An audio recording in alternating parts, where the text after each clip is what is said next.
After Wanda Maximoff met Vision for the first time, she fell in love with him and they ended up in a relationship together, and Vision got her pregnant with 2 boys. And since Vision is very unique, he's basically like a human, and so are my human androids on my new Jupiter Earth that I created in the MCU universe. Since I was on Earth, I made sure the Civil War never happened because I never liked Bucky Barnes. Even though it wasn't really him killing innocent people, he still killed a lot of innocent people, so I killed Bucky Barnes myself in secret and I destroyed him on a cellular level, and that pretty much put an end to the so-called Civil War. And then I killed that Russian soldier or whatever his name is. He's so irrelevant in the Civil War movie, I always forget his name anyway. I killed him too, so no Civil War and no internal problems. And then eventually the time came to confront Hydra and I destroyed them on the MCU Earth and they never stood a chance. And when Thanos came to Earth looking for trouble, I teleported in front of Thanos and I punched Thanos very hard, knocking him to the ground, and then I beat him half to death with my fists. Right after I took his pathetic Infinity Gauntlet away from him, he was no threat, and then I stomped on his bald purple head and crushed it like a melon. I killed Thanos and I made it look easy. I even told Thanos before the fight,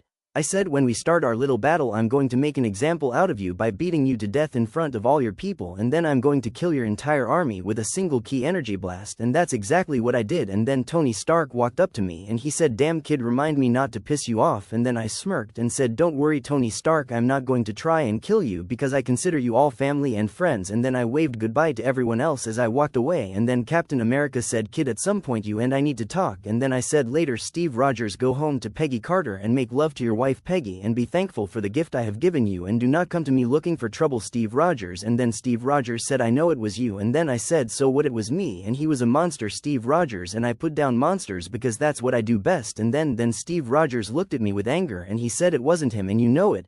He wasn't in control of himself. And then I said, silence, really loud, you know as well as I do, Rogers, that he didn't burn down the house, but the lighter is still in his pocket and it was still his hand holding the lighter that burned down the house. Your friend Bucky killed hundreds of innocent people all on his own, and he had to pay for that because actions like his have grave consequences, and it was very quick, Rogers. He didn't feel anything. It was mercy compared to what Bucky Barnes did to all those innocent people. And then Tony Stark walked up and asked me, what's going on here, James? And then I said, nothing, just a friendly dispute for now, but it might get more serious soon, right, Steve Rogers? And then I said, you know, Steve Rogers, you're not the only one that can fight all day. You see, I can fight forever, but you, Steve Rogers, still have limits and I don't, so if I were you I'd let this go for your sake. And Steve Rogers said, I'm not stupid, I know I can't beat you in a fight. And then I said, your friend Bucky Barnes tried to kill me, Steve Rogers, and I was just defending myself. I had every right to respond to his actions with deadly force, and you saw that much, I'm sure. And then Captain America said, you knew damn well he was no match for you in a fight and you could have easily disarmed him and took him to prison, but you chose to kill him. And then I said, I see the future, Steve Rogers, and you have no idea about my burdens, and leaving Bucky Barnes alive would have unforeseen consequences that I frankly couldn't allow to happen, so screw all that nonsense. He was working for Hydra and he got what was coming to him. And then I walked away and I said, if you're still sore about all of this later, you know where to find me, Steve. And then I walked away smirking, and then Tony Stark walked away with me and he asked me what was that about, and then I said, oh nothing, I just killed a very old friend of Steve Rogers and he was actually his best friend. I killed Bucky Barnes, but he was also the Winter Soldier. And then Natasha Romanoff walked up to Tony and me and Natasha kissed me passionately on the lips and she said, hello honey, and I said, hi gorgeous. And then Natasha Romanoff explained to Tony Stark who the Winter Soldier was, and after all that we had many years of peace and I retired as a superhero on the MCU Marvel Earth, and meanwhile back on the Dragon Ball Earth in Universe 7 I was now wrapping up everything, and I ended up finding out that my old wives were in a realm keeping their eyes on a troublesome demon, so I killed him and saved everyone. The end.